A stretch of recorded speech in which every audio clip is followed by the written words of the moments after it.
तो कैसे हैं दोस्तों, उम्मीद करता हूं आप सभी अच्छे ही होंगे। आज के इस वीडियो में हम इजराइल हमास वार के बारे में डिटेल से जानने की कोशिश करेंगे। हम जानेंगे कि किस तरीके से इजराइल और हमास आपस में भिड़े हुए हैं और उनका लड़ाई किस कंक्लूजन तक पहुंचने के योग्य है। दोस्तों, इससे पहले हम अपने इस सेशन में आगे बढ़े, आप हमारे चैनल को लाइक, शेयर और सब्सक्राइब करके सपोर्ट दिखा सकते हैं। बात करें अगर इजराइल हमास वार के बारे में, जिसमें इजराइल और पैलेस्टीन डायरेक्टली इन्वॉल्व्ड है, अभी तक की लेटेस्ट न्यूज की अगर बात करें तो 500 से ज्यादा लोग इजराइल के एयर स्ट्राइक में मारे जा चुके हैं, जो एयर स्ट्राइक इजराइल के द्वारा अल अहली अरब हॉस्पिटल पे किया गया था। इस स्ट्राइक से 500 से ज्यादा लोगों की हत्या हो गई है और उन्हें मौत का सामना करना पड़ा है। और ये हॉस्पिटल पैलेस्टीन के गाजा स्ट्रिप पे सिचुएटेड है। पैलेस्टीन के प्रेसिडेंट मोहम्मद अब्बास का कहना है कि पैलेस्टीन के इस हॉस्पिटल पे इजराइल के द्वारा हमला कहीं से भी बर्दाश्त नहीं किया जाएगा और इसे वार क्राइम के रूप में कंसीडर किया जाएगा। और इस हमला का वो कड़ी निंदा करते हैं और कहते हैं कि यह हमला पूरी तरीके से अमानवीय है। उनका कहना है कि पूरी दुनिया को ये जानना चाहिए कि इजराइल के द्वारा गाजा स्ट्रिप के इस हॉस्पिटल पे ये हमला करना पूरी तरीके से अमानवीय है और इसे किसी भी ह्यूमन वर्ल्ड में एक्सेप्ट नहीं किया जाएगा।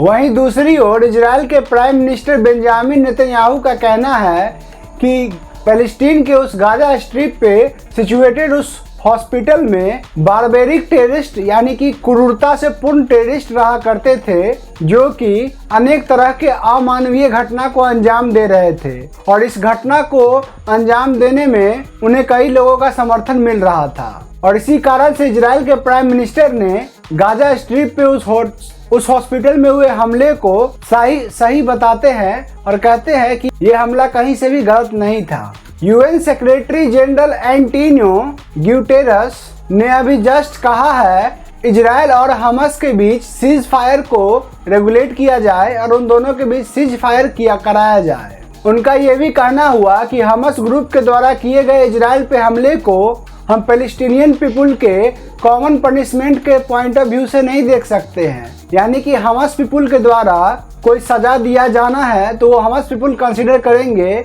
ना कि वहाँ की टेररिस्ट ऑर्गेनाइजेशन। और इस तरह के हमले को कहीं से भी जायज नहीं बताया जाएगा। इस हॉस्पिटल पे हमला होने के अलावा 37 से ज्यादा लोग मारे जा चुके हैं जब गाजा स्ट्रिप पे इजराइल के द्वारा दूसरा एयर स्ट्राइक किया गया था। इजरायली आर्मी ने अपने फोर्सेस में 2 और लोगों को कंसीडर किया है, जो कि 7 अक्टूबर के हमले होने के बाद मारे जा चुके हैं। इन्हीं सब घटनाओं को मद्देनजर रखते हुए जॉर्डन ने अपना समिट कैंसिल कर दिया है, जो कि अम्मान होस्ट कर रहा था। उसमें यूएस प्रेसिडेंट और इजिप्टियन और पैलेस्टीनियन लीडर भी इंगेज होने वाले थे और वो भी गाजा स्ट्रिप के इस विवाद को सॉल्व करने के लिए डिस्कस करने वाले थे। यूएस प्रेसिडेंट जो बाइडेन का भी कहना है कि अल अहीर हॉस्पिटल जो कि गाजा स्ट्रिप में है, उसमें हुए हमले की वे बहुत निंदा करते हैं और उसके लिए वो काफ़ी उदास हैं कि इस तरह के हमले से कई सारे लोगों की जान गई है,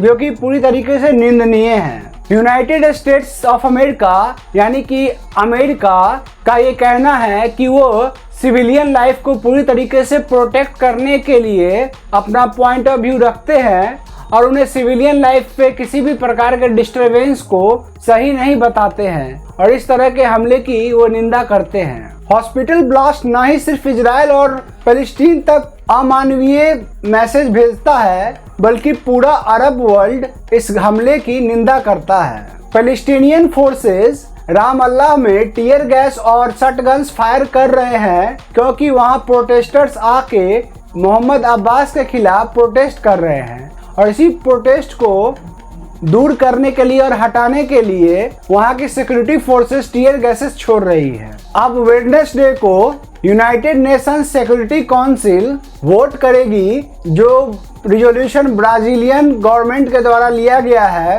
जो कि इजराइल और पैलेस्टीनियन ग्रुप हमास के विषय पर होगी और इसमें यूएन सिक्योरिटी काउंसिल में वोटिंग भी होगी।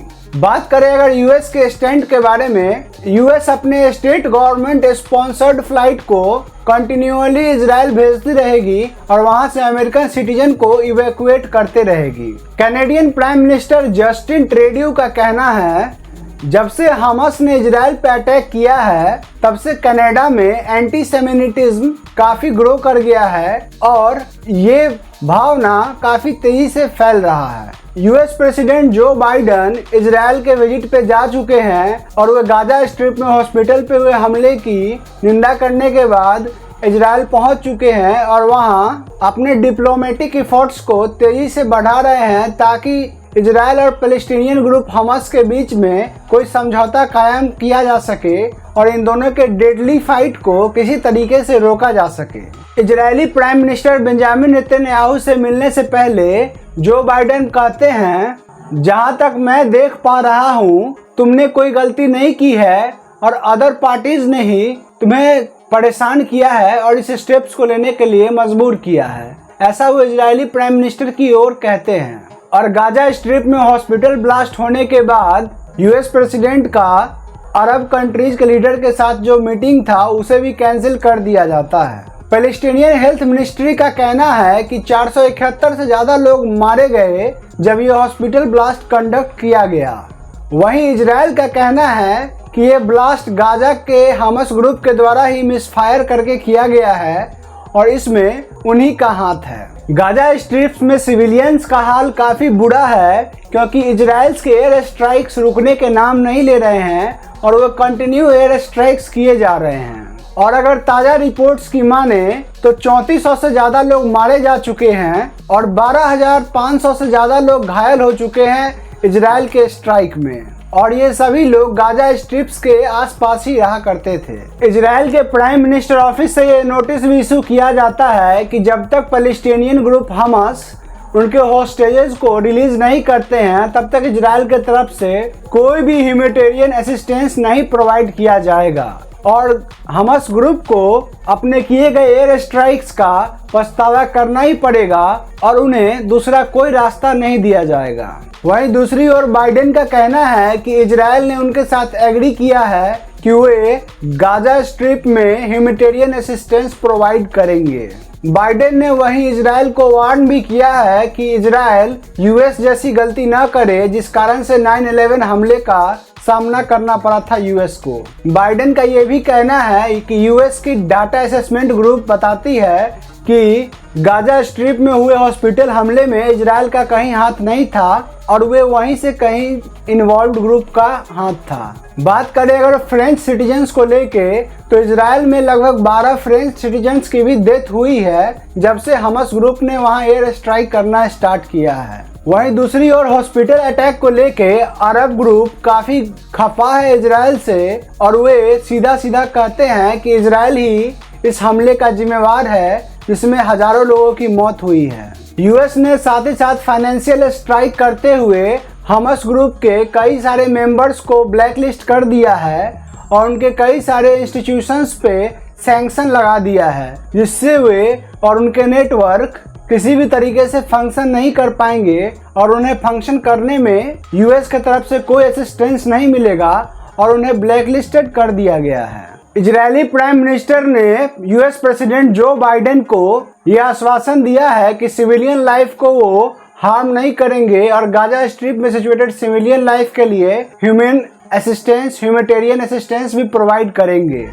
नेतन्याहू का कहना है कि ये वार डिफरेंट तरीके का होने वाला है क्योंकि हमास एक कम्प्लीटली डिफरेंट टाइप का ग्रुप है और उसे डिफरेंट तरीके से ही टैकल किया जा सकता है। इस कारण से इजराइल अपने स्ट्राइक्स को रोकने के बिल्कुल भी पक्ष में नहीं है और वे इस वार को और भी आगे ले जाएंगे और उनका कहना है कि हमास ग्रुप को एक अलग पॉइंट ऑफ व्यू से ही टैकल किया जा सकता है। अब देखने की बात यह है कि इन दोनों का कॉन्फ्लिक्ट किस कंक्लूजन तक पहुंचता है और अंत में किस पार्टीज का सही पक्ष सामने आता है और कौन सी पार्टीज इसमें विनर होकर निकलती है। हालांकि बात करें अगर वार सिचुएशंस को लेके तो वार सिचुएशंस में कोई भी पार्टीज विनर या लूजर नहीं होती है, दोनों ही पार्टीज को अपना कैजुअलिटी झेलना पड़ता है और अपने आप को कहीं न कहीं डैमेज करते हैं। बात करें अगर वार को लेके, तो वार किसी भी तरीके से सही नहीं माना जाता है और वार किसी भी कंट्री को एक अलग खाई में ले जाता है। और वार